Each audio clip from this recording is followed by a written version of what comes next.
또 이렇게 인사할까요? 은혜 받으세요. 네. 또 이렇게 할까요? 은혜 충만히 누리세요. 이게 오늘 설교입니다. 오늘 은혜 이야기를 하려고 합니다. 그리스도인들이 가장 많이 쓰는 단어가 뭐냐면 은혜입니다. 목사님 은혜 받았어요. 그런 말들 많이 쓰잖아요. 또 은혜 가운데 살았어요. 은혜로 이겼어요. 은혜로 감당했어요. 그냥 은혜로 살지요. 어떻게 보면 우리 전라도 사람들이 거시기 하는 것 같은 것 같아요. 거시기 해버렸어요. 거시기 한다는 게요. 딱 거시기 어떤 거 이렇게 말하면 이 거시기라는 단어 속에 다 들어있잖아요. 우리 전라도 사람이 이 거시기라는 말 속에 모든 마음과 감정과 애안을 다 담아내버려요. 그런데 우리 성도들은 이 은혜라는 이 단어에 다 담아 있습니다. 이게 신기할 정도로. 고린도전서 15장 9절 말씀에 보면은요, 나는 사도 중에 가장 작은 자라. 누가 고백한 거죠? 바울이 고백한 거죠. 바울이 뭐라고 고백해요? 나는 사도 중에 어떤 자라? 가장 작은 자라요. 그러면서 하나님의 교회를 박해했고 사도라 칭함 받기를 감당하지 못한다. 근데 바울이요, 사도라 불려졌다는 것 자체가 기적이에요. 여러분들 우리 교회를 다니면 뭐 집사가 되기도 하고 뭐 장로가 되기도 하고 권사가 되기도 하고 안수집사가 되기도 하고 교사가 되기도 하고 성가대원들 성가대도 이제 서야, 우리도 성가대원이니까 성가대 이제 서야 되겠잖아요. 이제 때 되면 성가대원, 성가대원이라고 표현을 하지요. 나름대로의 자신의 직분의 이름들이 다 정해져 있습니다. 그런데요, 여러분들 사도라는 것은요, 신약 성경에 나타나 있지만 직분 중에 다시는 얻지 못하는 직분이 뭐예요? 사도예요. 사도가 될 수 없어요. 나는 박종권 사도다라고 말하면 이거 이상하잖아요. 사도라고 나는 말할 수가 없는 거예요. 자, 사도라면 누구에게 사도라가 붙어 있죠? 우리가 보면 12 제자를 보고 사도라라고 표현합니다. 왜요? 예수님과 이 땅에 살아계실 때 그리스도를 직접 봤고 또 그분을 통해서 직접 말씀을 배웠던 사람들에게 국한적으로 불러지는 호칭이에요. 예수님과 함께 동행하면서 예수님을 직접 보았고 대면했고 또 예수님의 가르침을 받았던 자들에게 뭐라고 불렀어요? 사도라고 불러요. 그래서 12 사도라고 표현을 하지요. 가룟 유다가 죽고 난 다음에 누가 선택가 되죠? 마띠아가 되어집니다. 마띠아도 예수님과 함께 했고 예수님을 보았고 예수님의 가르침을 받았던 중에 한 사람이에요. 그래서 마띠아도 사도라고 부를 수 있고 사도로 대열에 설 수밖에 없고 가룟 유다 대신해서 세워져 갈 수밖에 없는 거죠. 그런데 딱 한 사람이 위에 있어요. 누구요? 바울이에요. 바울을 사도라고 우리는 부릅니다. 바울 사도라고 표현을 하지요. 이분이 예수님께서 함께 있었더냐? 그렇지도 않았어요. 그러나 바울은 사도가 될 자격을 갖고 있었느냐? 그렇지도 않았지만 오늘 본문 고린도전서 15장 10절 말씀을 보면 자기가 사도가 되는 것 자체가 하나님의 은혜입니다. 사도라 부를 수도 없고 이방인의 사도가 될 수 없는 이 바울을 하나님이 부르셔서 사도가 되게 하셨다는 거죠.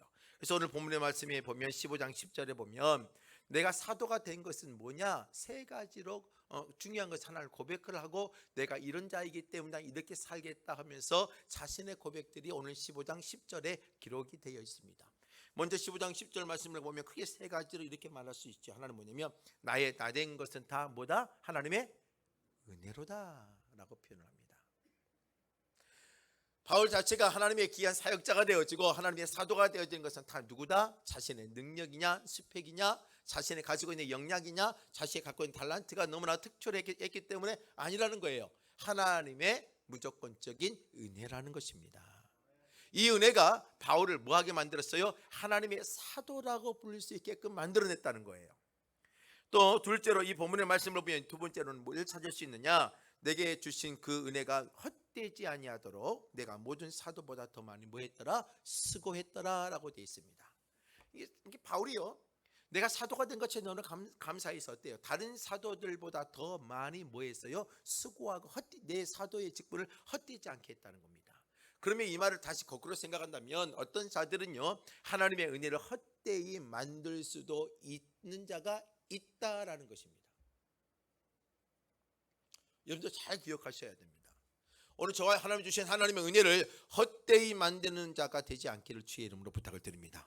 하나님의 은혜를요 귀하게 해요. 그 귀하게 하려면, 헛되이 사용되지 않게 하려면 뭐 해야 됩니까? 끊임없이 내가 그 은혜를 뭘 통해서 수고하고 헌신하는 모습들이 우리 안에 살아 움직여야 된다는 거죠.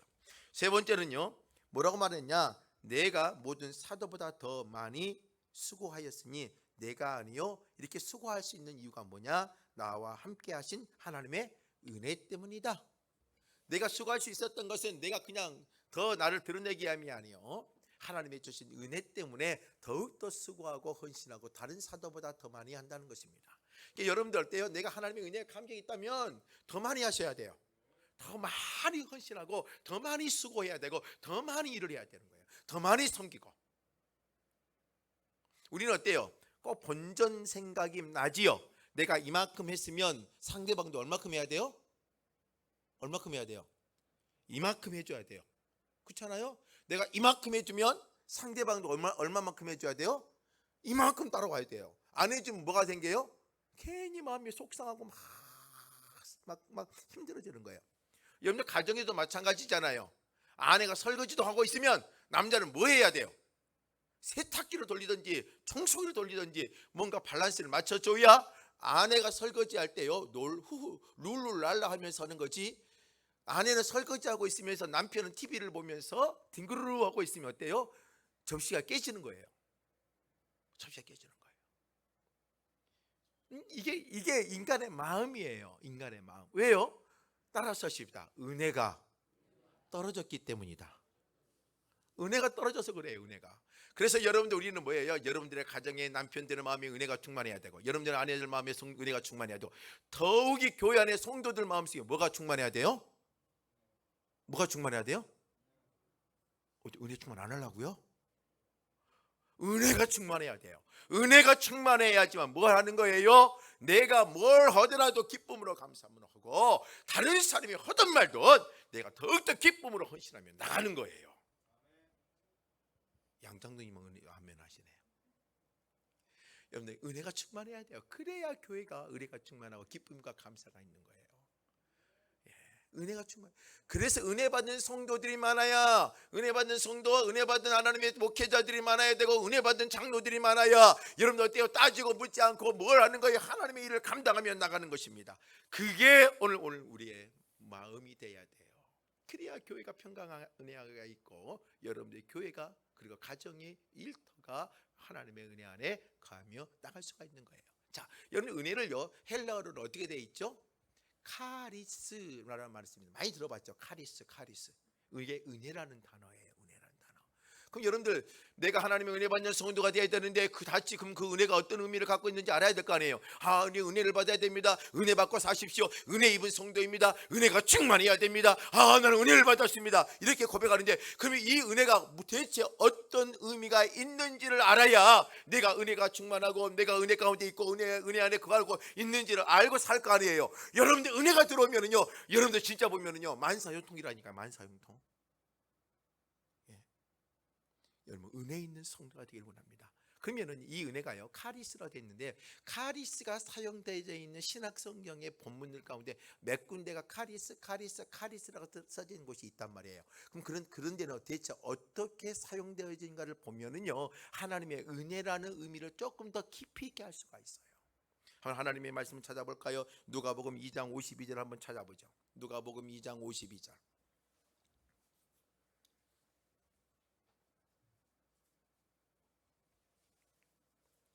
누가복음 2장 52절입니다.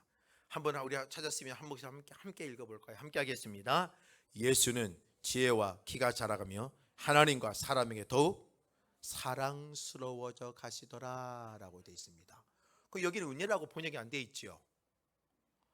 그런데 여기는 카리스가 사용되어 있습니다. 은혜가요. 어디에요? 사랑스러워져 가더라. 이게 바로 카리스예요. 번역을 뭘로 해놨어요? 사랑스러워져 가더라, 사랑을 입혀지더라, 사랑이 임해더라, 이란 뜻이에요. 오늘 여러분들이 이 은혜는 어떤 의미를 갖고 있냐? 은혜 있는다, 은혜를 받았다. 이 은혜라는 단어는 뭐냐면요 하나님의 사랑으로 체험을 받았다. 이게 은혜입니다. 오늘 저와 여러분이 하나님의 은혜를 입었다, 하나님의 은혜 가운데 이뤘다, 하나님의 은혜로 산다. 이것은 뭐예요? 내 삶에 하나님의 사랑으로 뭐 했더라? 하나님의 사랑이 내 삶에 다 채워졌더라. 하나님의 은혜로인데, 하나님의 사랑인데 삶의 모든 걸 채워주는 게 바로 뭐냐? 바로 은혜라는 것입니다. 우리의 심령 속에 하나님의, 우리의 감정 속에, 우리의 이성 속에, 우리의 삶 속에 하나님의 사랑이 채워주는 것 자체가 뭐냐? 카리스, 하나님의 은혜라고 우리는 표현할 수 있다는 거예요. 생각해 보세요. 여러분들의 이성 속에, 감성 속에 하나님의 은혜가 임해요. 하나님의 은혜가 임하면 내 안에 있는 하나님의 미움, 시기, 질투 모든 것들이 깨끗이 다 씻겨져 버리고 이 안에 뭐가 자라가는 거예요? 하나님의 사랑들이, 하나님의 은혜들이, 하나님의 사랑의 그 은혜들이 끊임없이 채워주는 거예요. 그러다 보니까 뭐예요? 많은 사람들에게 하나님의 사랑을 보여주고 하나님의 사랑을 나누어지고 하나님의 사랑을 느끼며 살아가는 것이 뭐예요? 은혜 입은 자의 삶의 모습이라는 거예요. 은혜 입으셨습니까? 여러분, 은혜 입었다는 것은 내가 하나님의 사랑으로 체험을 받았다는 거예요. 그러니까 뭐예요? 여러분들의 모습 속에 미움을 가질 수가 있어요, 없어요? 쉬운 답이, 쉬운 건데. 하나님의 은혜를 입었다면 여러분들의 마음 속에 뭐예요? 그 사랑으로 채워졌기 때문에 여러분들 마음에 미움을 이길 수 있고 미움을 감당할 수 있다는 거예요.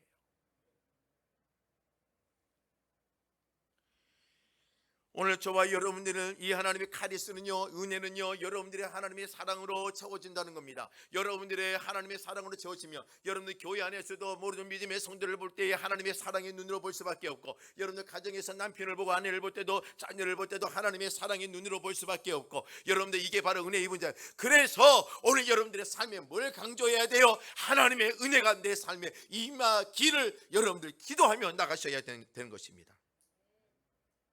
두 번째로요, 사도행전 2장 47절이에요. 사도행전 2장 47절 한번 찾아볼까요?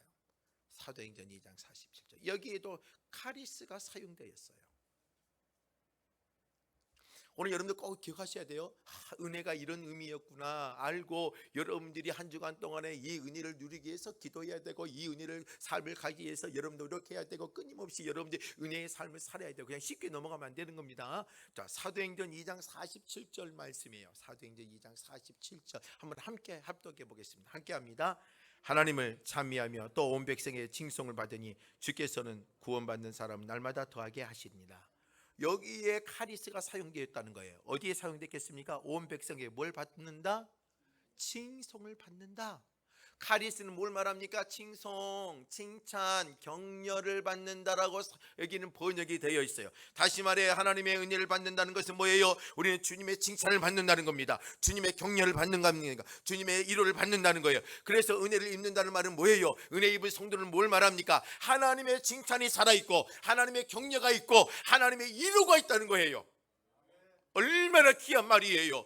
여러분, 은혜 있는 성도는 뭐예요? 여러분들의 삶 속에 하나님이 함께 하시며, 여러분들이 지쳐 있을 때 위로가 되어지고, 여러분들 지쳐 있을 때 칭찬이 되어지고, 여러분들이 지쳐 있을 때 뭐예요? 격려가 되어지고, 너희들이 어떠한 일을 하도 부족하고 연약하고 어떻게 보면 진짜 조그만 일이라 할지라도 주님은 끊임없이 모아낸다는 거예요. 너를 격려해 주는 자라는 거예요. 성경에 보면 두렙돈의 이야기가 있죠. 두렙돈. 한 여인이 두렙돈을 드려요. 두렙돈의 가치는 어느 정도의 가치냐면요, 우리 보면 1원 2원이에요. 1원 2원. 아주 보잘것없는 돈이에요. 그런데 예수님의 헌금계 옆에 있는데 어떤 사람들은요, 헌금을 내가 이만큼 한다는 것을 보여주기 위해서 바리새인과 유대주의자들 나야 1억 한다 1억 한다면서 사람들이 알 수 있을 만큼 막 보여주고 하는데, 이 두 렙돈의 여인은요, 뭐 자랑할 것도 없고 드러낼 것도 없고 떨어지면 이게 두 렙돈인지 알 수밖에 없는 상황이에요. 두 렙돈을 드려. 그런데 주님은요, 누구를 칭찬해 줍니까? 누구를 격려해 줍니까? 누구의 손길을 인정해 줍니까? 두 렙돈을 드린 여인이에요. 왜요? 하나님의 은혜를 입은 자였기 때문이에요.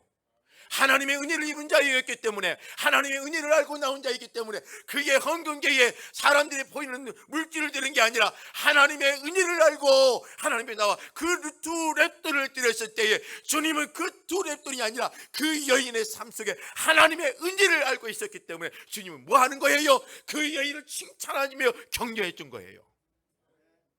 여러분, 은혜는 뭐예요? 바로 이런 하나님의 칭찬과 격려예요. 우리는요, 사람들의 칭찬과 격려를 받아도 즐거울 줄 모릅니다. 여러분요, 남편들은요, 아내요, 자기는요 너무 똑똑해, 너는 자기는 너무나 훌륭해, 이런 아내에게 이런 말만 들어도 어때요? 그냥 어깨가 으쓱으쓱해지잖아요.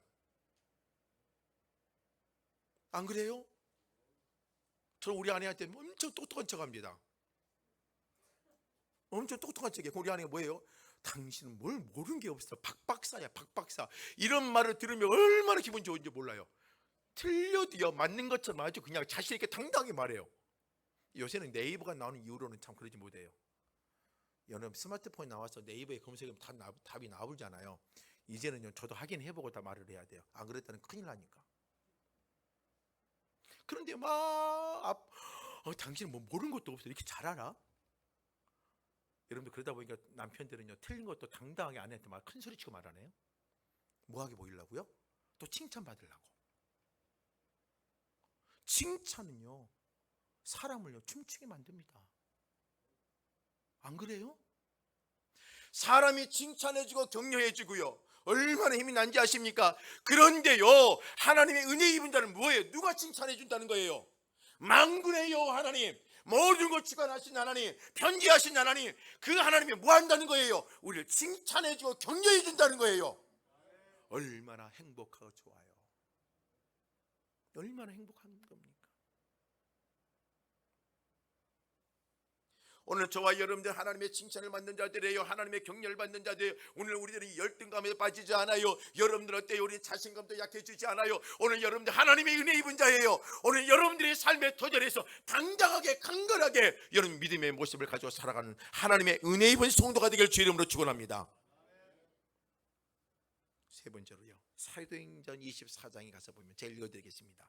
사도행전 24장 27절에 가서면요, 이태가 지난 후 보르기오 베스도가 벨릭스의 소임을 이어받으니, 자, 벨릭스가요 유대인의 총독이 되어진 거예요. 그런데 유대인의 총독이 되다 보니까 그 앞에 누굴 데리고 와요? 바울을 데리고 와요.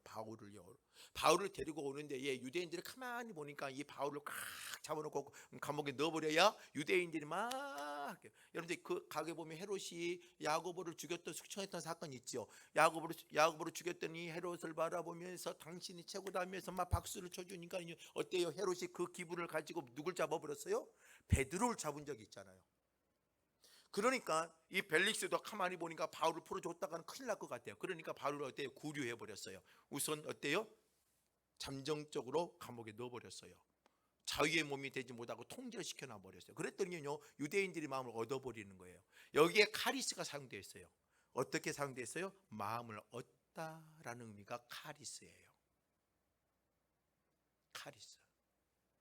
그럼 뭐예요? 하나님의 은혜 입은 성도, 이 은혜는 뭐예요? 누구의 마음을 얻는 것이 은혜겠습니까? 생각해 보세요. 우리가 하나님의 마음을 얻는 것이 우리는 뭐예요?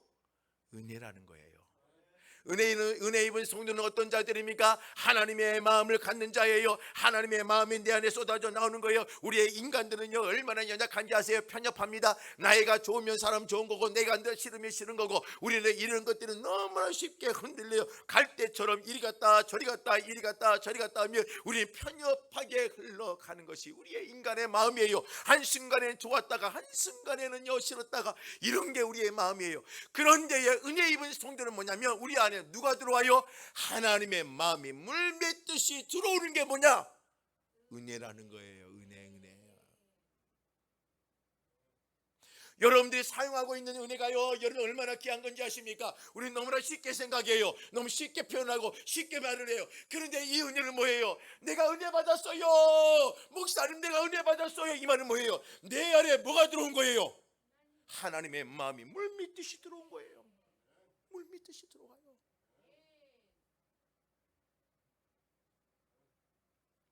편협한 마음이 사라져버려요. 인간의 편협한 마음이 완전히 밀려가 버리고 송두리째 내 안에 물 믿듯이 들어온 하나님의 마음을 갖고 사는 거예요. 얼마나 감사해요. 그치요? 이 은혜를 갖고 사는 게 오늘 저와 여러분들 아니에요?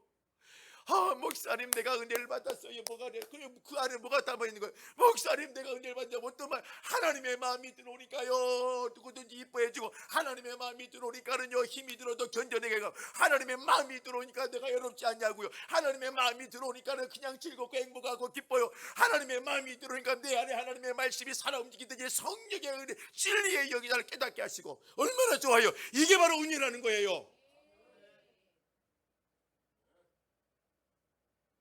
이렇게 광신대 졸업 때 설교했어요.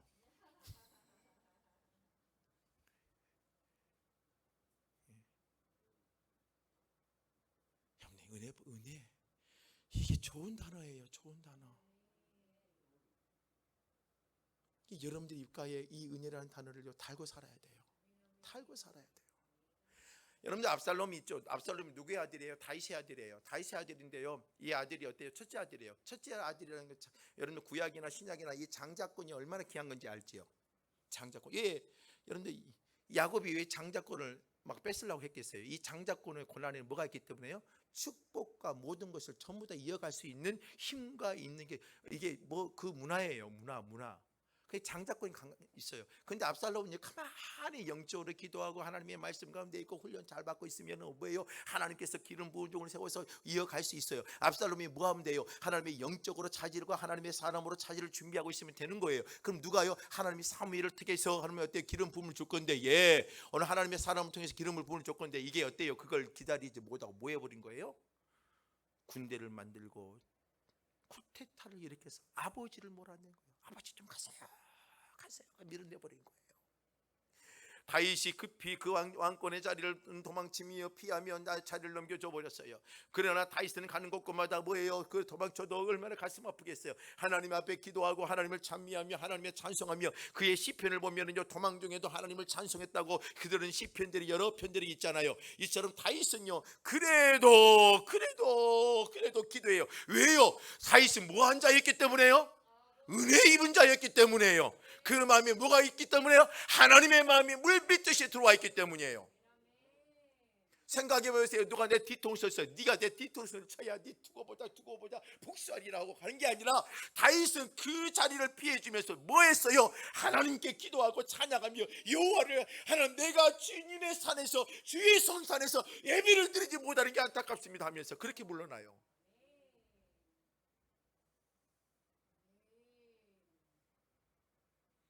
그리고 압살롬이 이제는 죽어요. 아무리 아들이라 할지라도 온수덩어리 아니에요. 속 시원하다 하지 않아요. 가슴을 치며 울고 불고 내 아들아 하며 울어요. 이게 은혜 받은 자의 마음이에요. 왜요? 그 마음에 인간의 욕정과 인간의 욕망이 아닌 하나님의 마음이 있기 때문이에요.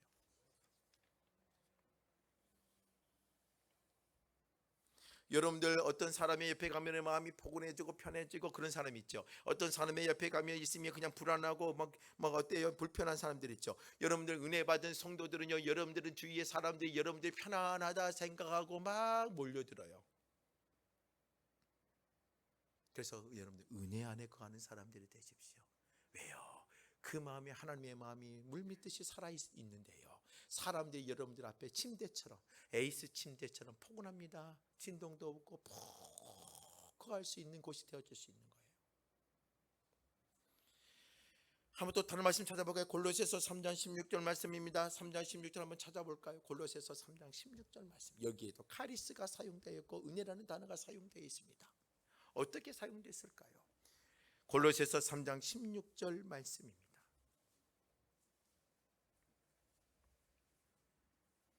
한번 함께 해보겠습니다. 골로새서 3장 16절 함께 하겠습니다. 그리스도의 말씀이 너희 속에 풍성히 거하여 모든 지혜로 피차 가르치며 권면하고 시와 찬송과 신령한 노래를 부르며 감사하는 마음으로 하나님을 찬양하고.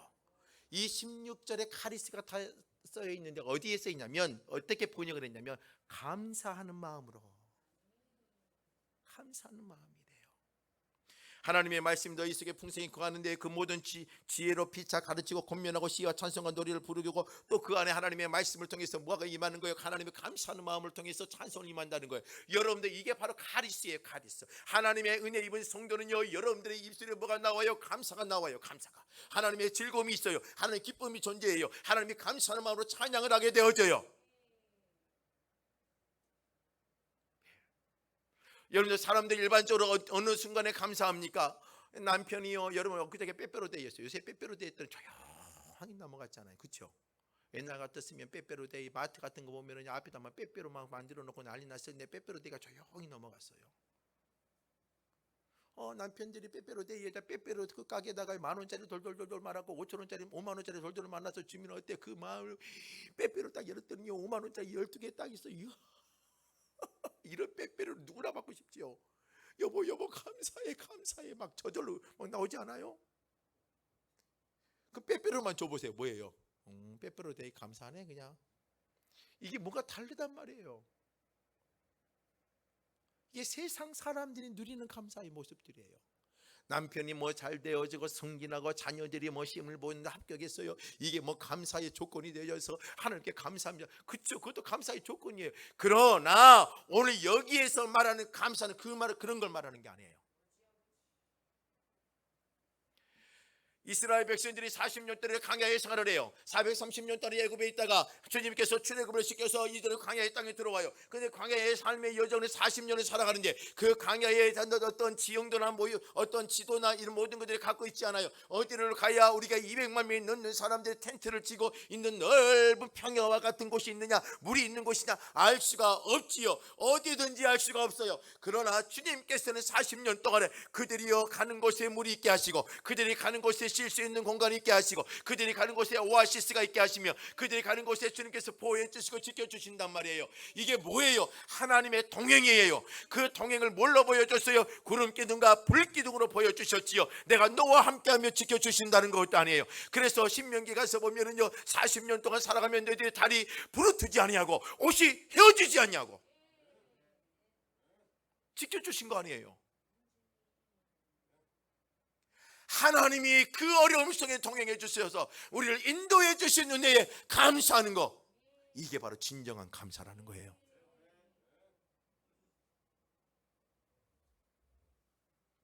이 감사가 카리스예요. 카리스.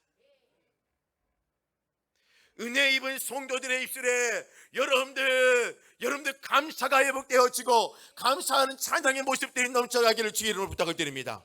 내가 세상 사람처럼 내가 월급을 많이 받았고 연봉이 올라가서 그게 감사의 조건도 되어 하나님의 은혜이기 때문에 얼마나 감사해요. 그러나 그게 없다 할지라도 우리는 감사할 줄 알아야 돼요. 은혜를 받았다면요 우리가 육신이 병이 들어도 감사해야 될 일이요, 여러분 가난해져도 감사할 일이요, 자신의 계획이 틀어져도 감사할 수밖에 없는 그 신앙의 영적인 은혜가 여러분들이 살아있다면 그 성도는 뭐예요? 은혜 입은 성도라는 거예요.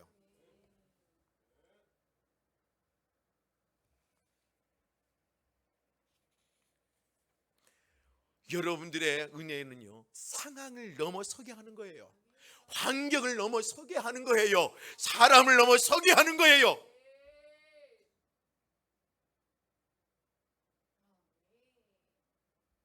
그 은혜 입은 성도, 하나님은 그 은혜 입은 성도를 이 땅에 찾으신다는 겁니다.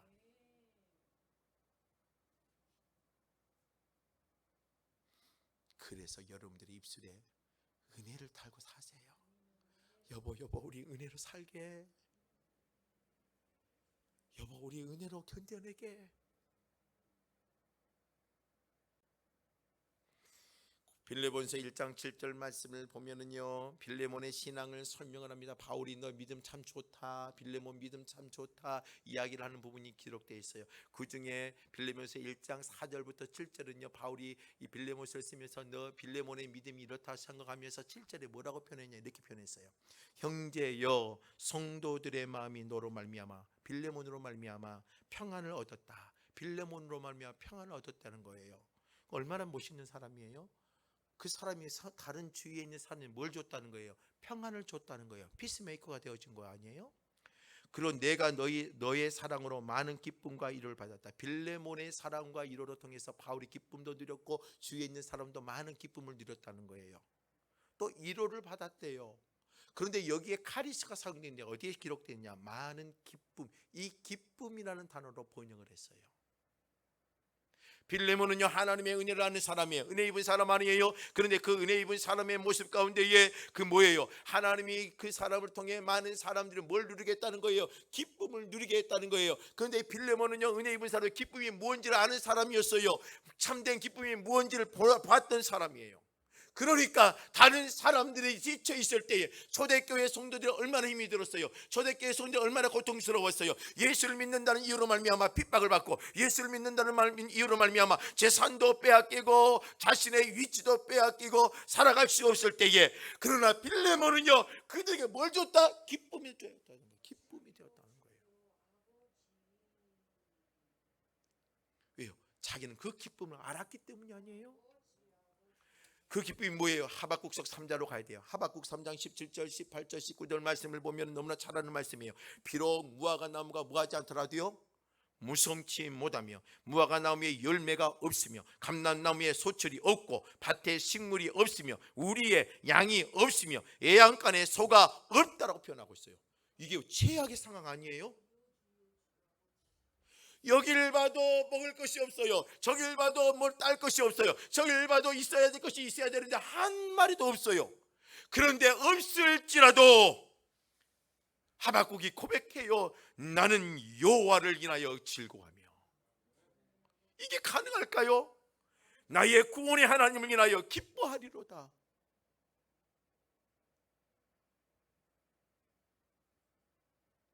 오늘 저와 여러분들의 은혜 입은 자들은요 하나님으로부터 기쁨을 찾아야 돼요.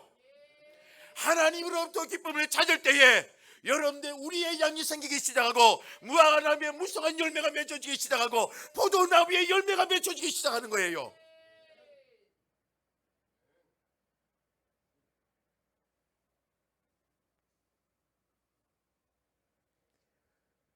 빌레몬은요 수많은 사람들이 지쳐 있을 때에 많은 기쁨을 되어줬고 많은 위로가 되어줬어요. 왜요? 빌레몬은요 예수를 믿고 하나님의 자녀가 되는 순간에 수많은 고통을 견뎌냈고 그 견뎌를 했다가 빌레몬은 부자가 됐어요.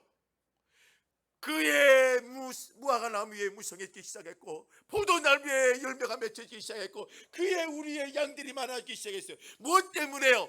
하나님의 은혜 입은 자로 삶을 살아갔고 여호와로 인해 즐거워 빠져갔더니 하나님이 채워주시기 시작하는 거예요.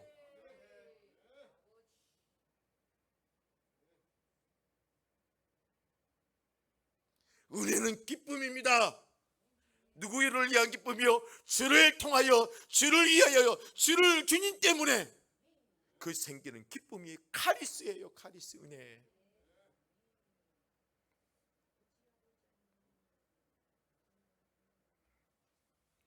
이게 바로 절대적인 기쁨입니다. 영적인 기쁨입니다. 하나님의 은혜의 기쁨입니다. 상황을 초월하고 하나님의 창조적인 하나님의 은혜 안에 살아가는 힘입니다. 이런 은혜가 있는 성도가 되길 주의 이름으로 축원합니다. 그래서 이번 주에 가셔서 하실 일은 뭐냐면 힘들면 우리 은혜로 사세, 은혜로 이기십시다, 은혜로 견디십시다. 여러분들 은혜라는 단어가 이런 의미가 있다는 거 아셨습니까?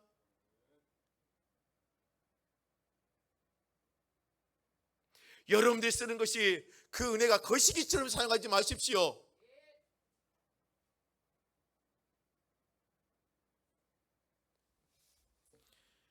베드로전서 2장 19절 말씀을 한번 찾아볼까요? 베드로전서 2장 19절.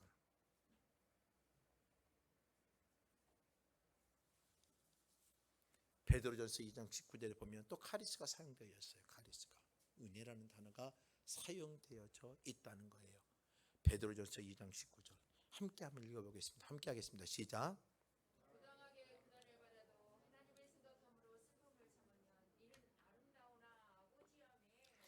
진짜 부당히 애매히 진짜 하나님의 말씀 때문에 진짜 부당한 고난을 받아요. 이게 뭐냐? 바울은 뭘로 표시하냐? 자기에 있는 바울의 가시처럼 자기의 사역 가운데 수많은 가시들이 존재했다고 그랬죠. 그는 뭐 어떤 가시를 말합니까? 하나님의 사역을 현장에 가는데 많은 핍박의 가시들이 존재했어요. 그런 것처럼 예매히 부당히 고난을 받아도 하나님의 생각함으로 말미암아 슬픔을 참으면 뭐 해진다고요? 카리스가 임한다는 거예요. 카리스가 뭐예요? 아름다워진다는 거예요. 아름다워지는 거. 여러분 옛날에 과거에 분기표를 갔더니요 목사님이 예수를 믿고 은혜를 받으면요 얼굴이 빤빤해지면 반질반질하며 예뻐진대요.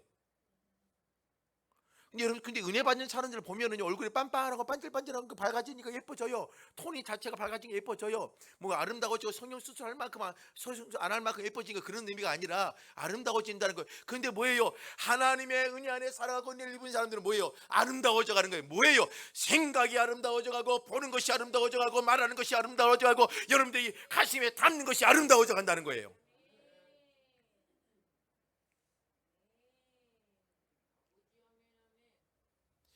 예수를 믿었고 하나님의 복음에 붙여먹고 하나님의 은혜를 가졌다면 여러분들 어떻게 해야 돼요? 은혜 입은 자들이란 말이에요. 은혜 입은 자들은 뭐예요? 생각하는 것이 아름다워지고 보는 것이 아름다워지고 말하는 것이 아름다워지고 모든 판단과 결정하는 것이 아름다워지는 거예요.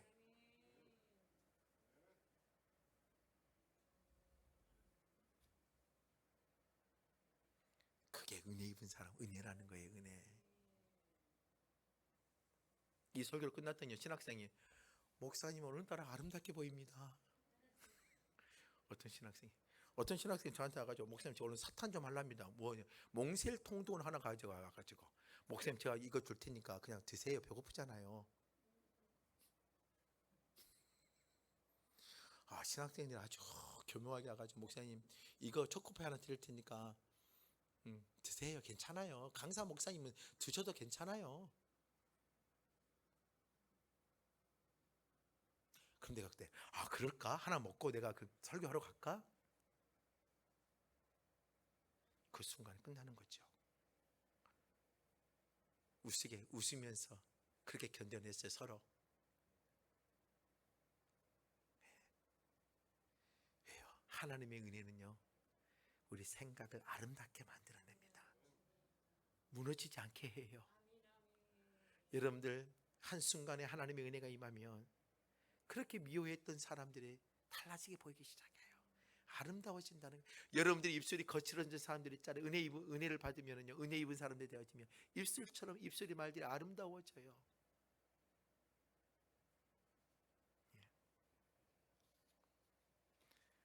그래서 우리는 은혜를 누리고 살아야 돼요. 아셨죠? 왜 은혜가 필요한지 아셨죠? 그럼 우리는 그 은혜를 어떻게 해야 되느냐? 민수기 6장 22절에서 26절 가면 하나님의 아론의 제사장에게 이스라엘 백성을 축복하는 아론의 축복권을 하나 주셨어요. 그 제사장들은 하나님의 아론의 축복권을 가지고 이걸 이렇게 백성들에게 축복을 하고 구하라라고 표현하는데 그 제가 읽어드릴게요. 다 하는 말씀이에요. 민수기 6장 22절부터 보면 여호와께서 모세에게 말씀하여 이르시되 아론과 그의 아들들에게 말하여 이르기를 너는 이스라엘 자손을 위하여 이렇게 축복하라라고 말합니다. 그러면서 이렇게 말하죠. 여호와는 내게 복을 주시고 너를 지키시기를 원하며 여호와는 그의 얼굴을 내게 비추사 은혜 베푸시기를 원하며 여호와는 그의 얼굴을 내게로 향하여 드사 평강 주시기를 원하노라 할지니라. 이 안에 뭘 하나님이 구하게 만들었어요? 은혜를 구하도록 말합니다. 은혜 베푸시기를 원하며.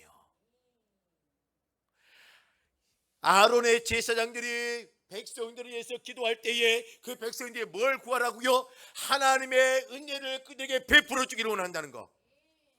이걸 구하라는 거예요. 여러분들 하나님이 우리가 이 땅을 살아갈 때에 은혜 있는 성도가 되기 위해서 뭘 구해야 돼요? 은혜를 구하는 성도가 되셔야 돼요. 입술을 열어서 은혜를 구하는 성도가 되길 주의 이름으로 부탁드립니다. 또 은혜를 받는 방법이요 구하는 방법이 있느냐? 또 아니요 다른 방법도 있어요. 출애굽기 20장 6절 말씀을 가서 보면은요 이렇게 기록합니다. 나를 사랑하고 내 계명을 지키는 자에게는 어디까지 은혜를 베푼다고 되어 있어요? 천대까지 은혜를 베푸신다고 되어 있어요. 사랑하는 자, 내 율법을 지키는 자에게 하나님의 은혜를 베푸시는데요 어디까지요? 천대까지 하나님의 은혜를 베푸신다는 거예요.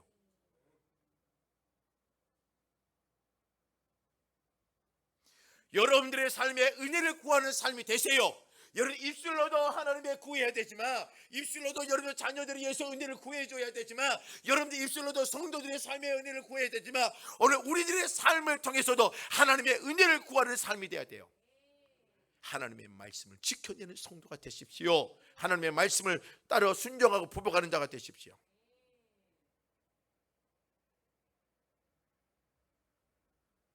은혜가 얼마나 중요한지 아시죠? 한 주간 동안 숙제 내드립니다. 매일매일 은혜를 구하는 기도를 하십시오. 눈을 뜨고 아니요 여러분들 그 기도한다니까 꼭 정한 시간만 위해서 기도하는 거 아니에요. 여러분들 일하고 있다가도 막 작업하고 있다도 하나님 은혜 주세요, 은혜 주세요, 은혜 주세요 하면 되는 거예요. 밥을 먹다가도 은혜 주세요 하나님. 예? 그래야 돼요. 여러분 운전을 하다가도 커피 타 먹다가도 여러분들 맥심 커피 있잖아요. 요새 뭐 그 강부가 맥심 몇 개로 며칠을 견뎌냈다가 아주 맥심이 아주 요새 맥심이 안 팔렸대요. 안 팔렸는데 그 후로 맥심이 엄청 팔린다잖아요 지금. 네. 나도 맥심 하나씩 갖고 다녀야 돼요. 당 떨어지면 먹게 이렇게요. 진하게 해가지고. 예. 여러분 한 주간 동안 하나님의 은혜를 구하는 삶을 살기를 주의 이름으로 부탁드립니다. 마지막으로요. 야고보서 4장 6절 한번 말씀 찾아볼까요? 야고보서 4장 6절 말씀입니다.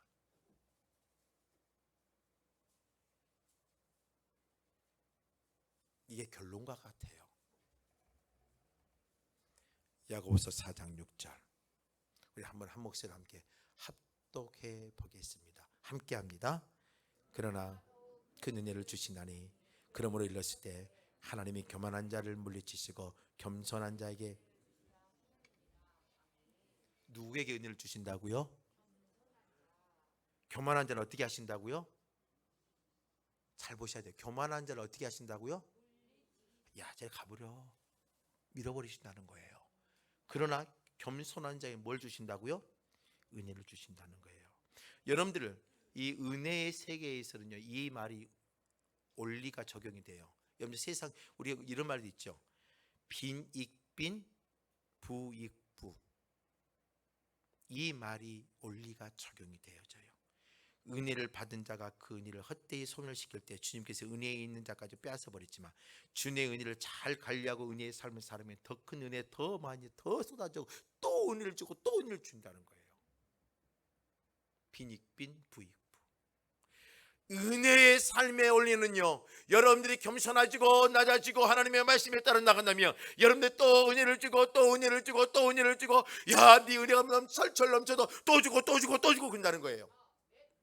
그러나 은혜의 삶을 살지 못하고 은혜에 받지 못한 삶을 살면 있는 것까지도 빼앗아가 버린 게 은혜예요. 이게 마태복음 25장에 기록되어 있어요. 마태복음 25장 14절에서 30절 말씀에 보면 2달란트, 5달란트, 1달란트 비유를 맞는 자 있습니다. 2달란트도 2달란트를 남게 하고 5달란트도 5달란트를 남게 했습니다. 1달란트는요, 주인이 꽤 무섭고 이런 분이 알기 때문에 나는 그냥 땅에다 빵 묻어버리고 주인이 올 때 1달란트 갖고 왔어요. 그런 사람 아닙니까? 그런데 예수님께서 그걸 보고 이렇게 판단과 결정을 내려요. 이 마태복음 25장 21절 말씀에 보면은요, 2달란트, 5달란트 받은 자에게 이렇게 말합니다. 착하고 충성된 종아, 네가 적은 일에 충성하였으며 뭐라고 말합니까? 네가 많은 것을 내게 맡기리니 내 주인의 즐거움에 참여할지라. 야, 충성되어 있으니까 더 많은 걸 맡기겠다는 거예요. 더 많은 걸 맡기겠다는 거예요. 더 많은 걸. 그리고 내서 차라였대다 충성된 종아, 내가 즐거움에 참여했을 때 너도 함께 참여하리라 라고 말하죠. 2달란트를 맡은 자에게도 가서 뭐라고 말합니까? 똑같이 토시 하나 달라지지 아니하고 이 말을 똑같이 합니다. 어떻게 해요? 잘하였도다 충성된 종아, 네가 적은 일에 충성하였으며 네가 많은 것을 내게 맡기느니 내 주인의 즐거움에 참여할지라.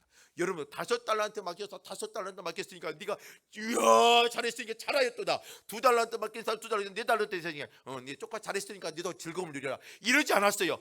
똑같은 뭐 10달란트든지 4달란트 관계가 없지 않아요. 충성되이 순종한 자에게는 뭐예요? 똑같은 하나님의 결과를 주신 거예요. 토시 하나 틀리지 않아요. 그런데요, 1달란트 받은 자에게 뭐라고 말해요? 악하고 게으른 종아, 나는 심지 않는 데서 거두고 해지지 않는 데서 모는 줄 네가 알았느냐. 그러면서 그에게 뭐라고 말합니까? 1달란트를 빼앗아 10달란트 가진 자에게 주라 라고 하면서 주님께서 마지막 29절에 이렇게 표현합니다. 무릇 있는 자는 받아 풍족하게 되고 없는 자는 그 있는 것까지 뭐하리라? 빼앗아 버리리라. 여러분들의 삶에 풍성하기를 주의 이름으로 축원합니다. 은혜에 있는 삶을 사십시오. 은혜 있는 삶을 사세요. 여러분들의 항아리에 밑이 깨어져 있으면 아무리 부어도 그것은 채워지지 않아요. 그러나 여러분들 은혜의 삶을 살아가면 여러분들의 삶의 항아리 밑에 깨어져 있는 구멍이 있어도 그 은혜는 그 구멍을 막고 하나님의 은혜를 채우게 하는 것이 은혜입니다. 여러분 은혜에 있는 삶을 살아가시길 바랍니다. 이처럼 은혜가 이런 의미를 가지고 있어요. 얼마나 감사해요. 여러분들 이 은혜에 있는 삶을 여러분들이 살아가는 겁니다. 이 은혜에 있는 성도가 되시기를 원하기를 원합니다. 은혜의 삶을 살고 은혜의 옷을 입는 성도가 되시길 주의 이름으로 축원합니다. 그래서 여러분들 오늘부터 이 시간 이후로부터 뭐예요? 여러분들 어머 뭐 옆에 있는 사람들이 뭐라고 하면 어머 은혜가 떨어졌는가 보네. 은혜 있는 삶을 살아야지 하면서 은혜 있는 삶을 살도록 여러분들이 자꾸 도전하셔야 돼요. 은혜에 있는 삶의 성도가 되길 원합니다. 그러기 위해서라면 여러분들이 항상 주님 안에 거하십시오. 주님의 은혜 안에 거하십시오. 그리고 여러분들의 입술에 주의 은혜로 살겠습니다. 은혜를 고백하십시오. 왜요? 그 안에는 하나님의 마음이 있고 하나님의 사랑이 있고 하나님의 뜻이 있고 하나님의 계획이 있고 주님의 은혜가 다 담아져 있잖아요. 여러분 이런 것들을 기억하고 여러분들이 쓰는 은혜가 얼마나 깊은 의미가 있는지를 아시고 여러분들이 더욱더 은혜 하나님의 부어주신 은혜 안에 거하며 살아가는 하나님의 은혜 안에 거한 자임을 기억하며 한 주간 승리하시기를 바랍니다.